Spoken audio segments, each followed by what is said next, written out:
thank you all for being here today. My project is a teen suicide awareness and prevention forum. The first part of it was a fundraiser for the American Foundation for Suicide Prevention, while the second part of it was more educational, as I brought in a speaker from the American Foundation for Suicide Prevention, and also the mother of my friend who committed suicide came to tell her story.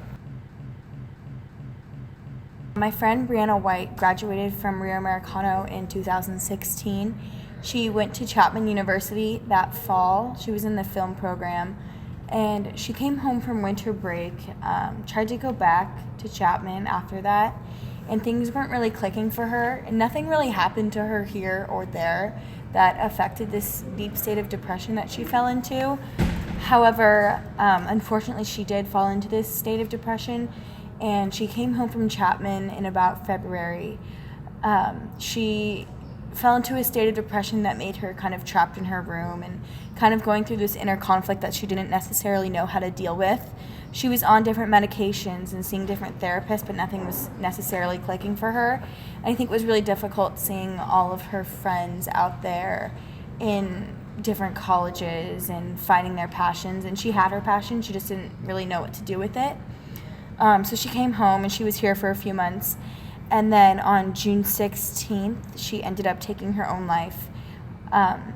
She was my sister's best friend, and that was actually the day my sister got home from college. She was the one who found her with her mother.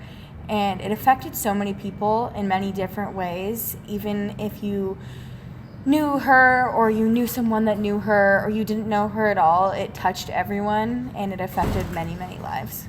A big message beyond my campaign is that you don't know what happens behind closed doors. Even your best friend or your sister or someone who you speak to once a day in second period could be going through this inner struggle or a conflict at home and you don't even know that they are.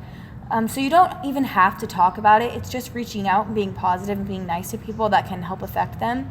So people don't even know what happens behind closed doors and they don't know what's going through everyone's minds. So it's more widespread than even we believe it to be. As we talked about in my presentation, the speaker from the American Foundation for Suicide Prevention really iterated on the fact that sometimes people change and it's really important to recognize that, and sometimes they can change for the better. However, if people change in a peculiar way, it's important to keep an eye out for them. And people can be going through mood swings or times of change in their life and deep states of depression or abnormal behavior. Then that's kind of when we look for that switch, or times where they always kind of want to be alone, which is, it's important to have alone time for everyone. But when you see that abnormal behavior, it's important to stay with them during that time.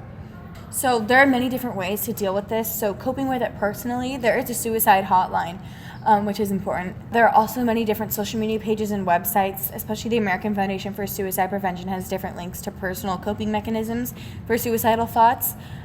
Especially at the high school level, which was my main focus for my project, was the fact that not only can you reach out to administration and counselors, but you can reach out to almost any student on this campus that you know personally. Even reaching out to myself, if you don't even know me personally, I can name at least 50 people, even in my senior class, that are willing to help with someone who's not just dealing with depression, but dealing with thoughts of suicide. It's really important to note this, even if you don't even know that person, and reaching out to that teacher or just reaching out to someone for a helping hand of positivity.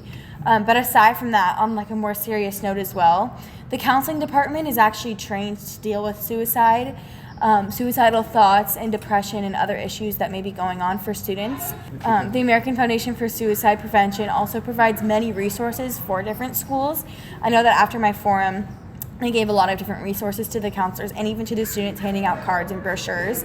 But every counselor on campus and even teachers are told to direct students to go to counselors to deal with these sorts of things. They can help you just beyond your school schedule and where you want to go to college as well.